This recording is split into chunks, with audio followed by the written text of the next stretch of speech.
She sold happiness in glass jars. The poster read, "Happiness. Sold in glass jars. Call today." And underneath the text was a phone number. I was walking home from a long, exhausting day of work when I caught a glimpse of the paper stapled on an old telephone pole. I took a picture of it thinking it was amusing. I was going to show my wife once I got to our apartment, but I was caught up with chores and forgot about it: dinner, dishes, laundry, packing a snack for our daughter, putting her to bed, then putting her toys away that she'd left out in the living room every night. It was the exact same routine. The next day, I awoke sleeping back to back with my wife. I always had to get up earlier than she did for my job, so I quietly got ready for the day and headed out the door. At work, I was updating the company's latest expense report. Most days were similar to this one. They were basically paying me to stare at a computer for 9 hours a day and input a couple numbers into a spreadsheet. I finished my work very quickly, so I decided to head out of the office early. It also helped that it was a Friday, and a lot of people leave early at the end of the week. On my walk back, I was thinking of what my life had become. I did this often.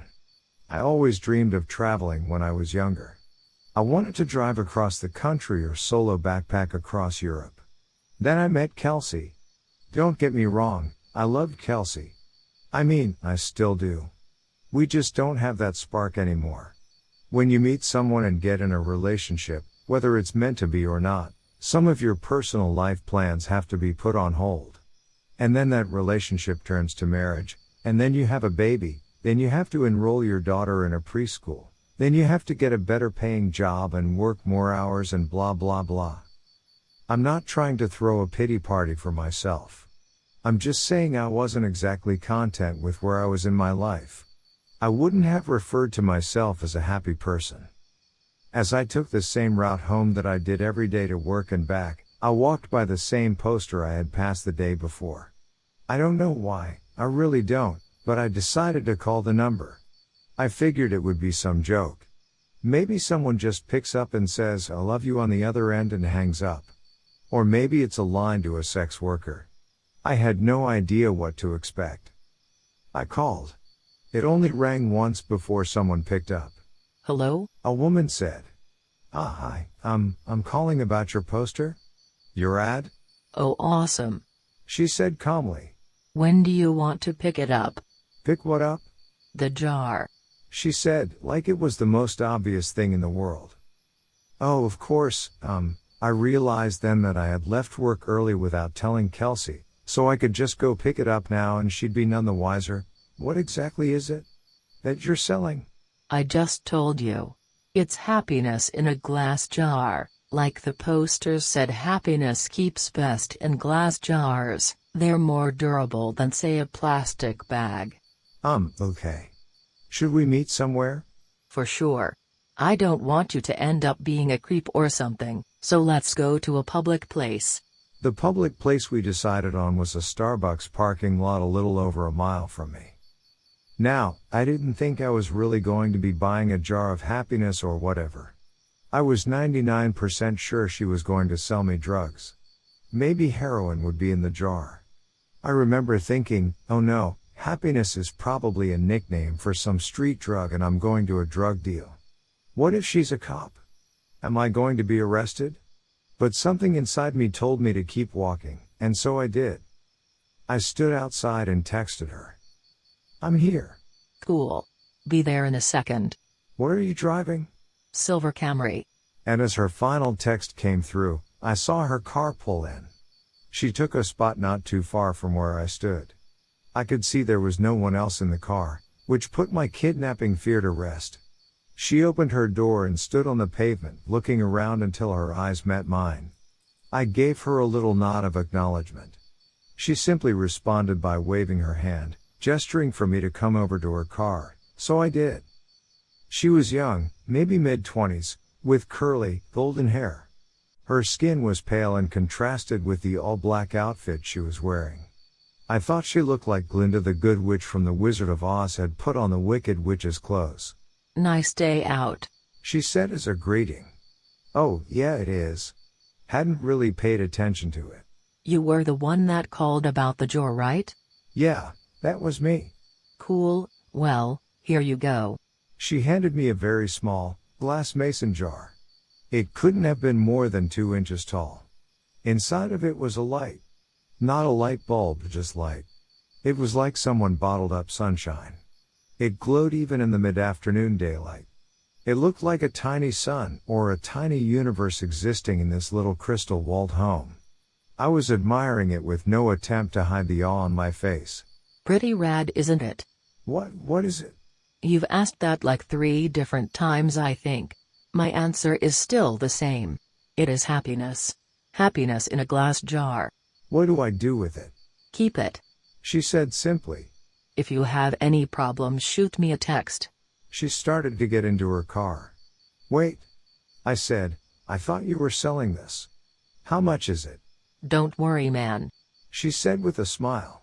You'll pay. She closed her door and I stepped out of her way as she backed up, then drove off. What the hell had just happened? What was I holding? I looked down at the jar again. Its radiance was simply mesmerizing. I put it in my pocket and could see its glow slightly through my pants. I began to walk home. What was just a nice, sunny day, quickly changed into a rainy one with clouds wrapping the sky. It was not forecasted that it would rain, or else I would have ridden the bus or subway to work that day. I jogged home trying not to get too drenched. I finally found shelter once I made it to my apartment building. I walked up to my door and found that my key wasn't on my key ring anymore. Shit, I can't believe I lost it again, I thought. I knocked on the door and said in a somewhat loud voice, "Hey babe, it's me, I don't know what happened to my key." I heard the door being unlocked from the other side. When the door opened, I was greeted by a large, heavy-set man with greasy hair and unkempt goatee. He said, I think you got the wrong door, buddy. "Oh," I said, disoriented, "my bad, sorry, have a good one." He let out a chuckle as he closed the door. Apartment number 33. I know that was my apartment. I know it was. I'd been in apartment 33 for 5 years now. But that was not my apartment. From what I could see inside, all the furniture was different. It was painted a different color. It was all wrong. I felt like I'd hit my head and was drugged. In that moment, nothing made sense. I pulled out my phone to call Kelsey so she could calm me down and tell me I just got confused for a second. But her contact wasn't in my phone. In fact, nothing was in my phone. I had no messages with her.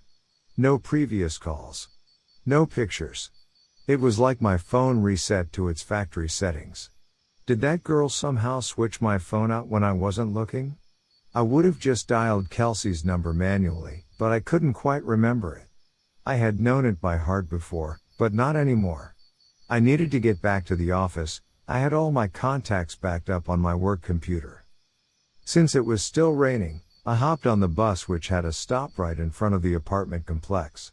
I rode downtown toward my office, the whole time staring at my wet shoes, wondering what the hell was going on. We have a keycard access to our building so only authorized personnel can get inside. I always keep my access card in my wallet, always. But, surprise, surprise, it wasn't there. I buzzed into the speaker we had for guests with appointments, or employees as a backup in case anyone lost or forgot their card. "Hey, this is Tim. I must have lost my card. My employee number is..." I stopped as I drew a blank. A voice came through the speaker. "Tim? You got cut out. What's your employee number?" I can't remember. That's fine. Just tell me your full name and department." Finance. I'm in finance. My full name is Tim Brooks. 1 second. About 30 seconds later, the man spoke to me again. "We don't have a Tim Brooks working in this building. Did you have an appointment with someone?"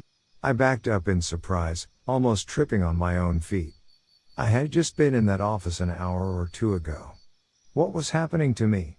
I felt like I was getting Alzheimer's but going through every stage in one day. I stared at my hands, unsure if I was in the right body. I felt like the world around me was disintegrating. I wasn't in control, I was merely sitting inside somebody else's head, watching the world through their eyes. Just then, I got a text. I recognized the number immediately. It was that girl. The one who gave me the jar. I had forgotten all about it until I saw her text. Hey, how's it going? I looked at my phone, dumbfounded. It made me angry she was so nonchalant about this. She knew what was going on. She had done this somehow. What the hell did you do to me? The worst is yet to come. I was astronomically close to just chucking my phone as far as I could in frustration. I took the jar out of my pocket. It looked unchanged, still glowing just as bright. What the fuck did you do? I yelled at the jar, realizing I probably looked like a lunatic. As I stared at its glistening glass, I realized something. I didn't know what my wife's face looked like anymore. I knew her name. Well, I know it started with a K, or maybe a C. I couldn't picture her in my mind. I knew I had a wife. I knew I did. Yes, because I had a daughter. I had a wife and a daughter. I just couldn't remember their faces then, or their names, or their birthdays, or any memories I had with them. I know they existed. They did exist. I had just seen them that morning, right? I couldn't remember how she looked, or what she smelled like. What was our first date? We had a wedding, right? What about our first kiss? Or my daughter, or was it my son? Maybe I didn't even have a kid. But my wife, or girlfriend, she was real. I knew she was. The thought was tearing me apart. I couldn't see her in my head. I couldn't recall a single fact about her. I was standing outside of the same building, but I was unsure why I was. Did I work there? I must work somewhere. The rain was accompanied by a chilly wind now. It was whipping at my face, making my nose and cheeks sting. I wanted to go home. I wanted to be with her. I wanted to be warm. I wanted to go into a shitty office job that kept a roof over my head. I wanted it all. I was soaking wet. I was miserable. I couldn't remember my parents, or my childhood. Did I even have any friends? Why was I in the rain? I looked down at my hand. I was still clutching the jar. The only memory of my entire life I could concretely remember was that girl giving it to me. Telling me it was happiness. It did not bring happiness. It brought pain. It brought suffering. I was more miserable in that moment than I'd ever been. My phone buzzed. Break the jar, Tim. I looked at my other hand. With the setting sun and the rainy sky, I swear the jar glowed brighter than any street light near me. I didn't break it because I was following her instruction. I broke it because I was angry. I broke it because I was upset. I needed a release. I raised my arm above my head, and brought it down with one swift motion, shattering the jar on the concrete beneath my feet. That dark chilly air accompanying the rain spread away like it was the shockwave of a bomb going off, and I was at the epicenter. I saw the warm, yellow light from inside the jar spread rapidly across the ground and ascend into the sky.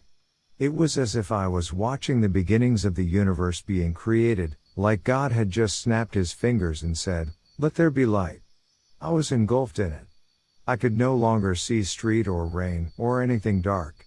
I felt like I was plummeting into a star going faster than the speed of light. It felt like sitting in front of a fire on a cold winter's night, but that warmth was covering every inch of my body. And then I blinked. Immediately I could feel the sheets beneath me, and my back barely touching my wife's. I was staring out the window. The morning light drenched through the glass and gleamed on my face. I stood from bed and grabbed my phone. It was Friday morning. I had one text. Let me know if you ever need another jar. I called in sick to work. I snuck into my daughter's room and greeted her with a kiss and told her she didn't have to go to preschool today. We were going to have a family day. She smiled and stretched out her arms with a yawn before curling up and falling back asleep. I got back in bed and squeezed my wife tightly. I didn't let go for hours. Our daughter came into our room and woke us up eventually. She was jumping on the bed and shouting for us to wake up. Yesterday I may have found that annoying.